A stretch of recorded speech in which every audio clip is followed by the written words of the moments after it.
Derek, do you want to, as a union person, share your views on that a little bit? Well, yeah, I came 180, and just because I examined, I went into, I'll briefly tell you my story. I went into lobby for WEA at the beginning of the session, and I went into this meeting, the room was filled with 100 teachers, and there were lobbyists, professional lobbyists from the WEA, and there were teachers who were, we go to tell anecdotal stories to back up the WEA position. Well, we get here and we get this letter from the president, and it says, we're no on 1410 and we're no on 5444. And I looked at it and I didn't see an outline of reason. There was no reasoning in the letter. There was no, this is going to happen, this is going to happen, this is going to happen, and this is why. So I was the only one that rose my hand in the entire room, and I asked why.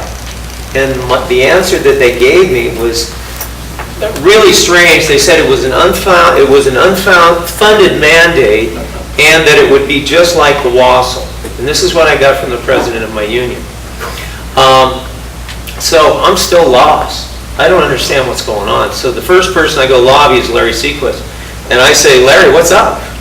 And he says, well, they're going to revamp education, and here's the bill, and he hands me 111 pages to read.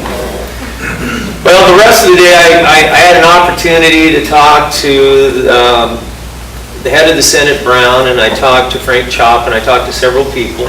And I'm getting from the Democrat side, from the progressive side, that they're kind of thinking this is a really good idea. And I'm listening to what they're saying.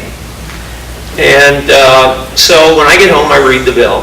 Oh, and then later that day, I had a run-in with the president. I went to her and I said, you've got to do some kind of negotiating. Just saying no is not appropriate. And she, hold it, this is not hyperbole. I'm telling you just what she said to me.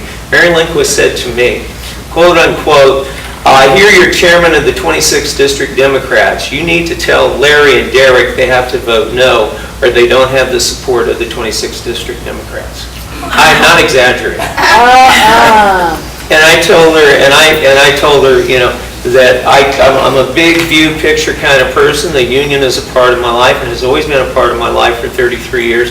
But you don't understand. I got to know what's going on about this situation. And Derek and Larry are my friends, so I'm not going to tell them anything because they got good minds of their own. And they can figure out what's right and what's wrong about this situation. So I read the bill, and I talked to Jerry about the bill. I ended up meeting Kara and finding out both sides of the situation.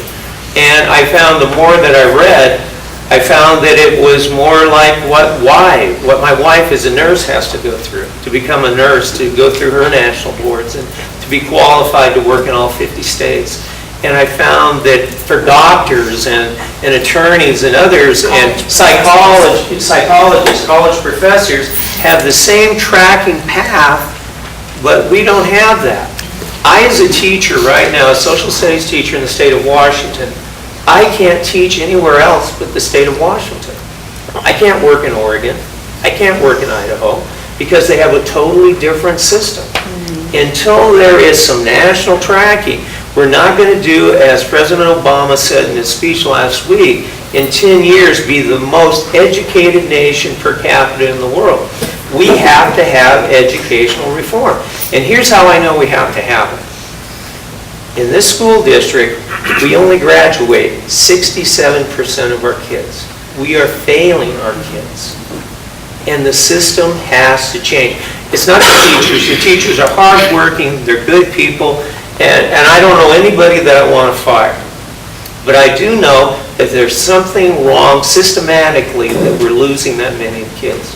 So can I open it up to questions now? And would you bring your questions through me? And 1 minute at a time.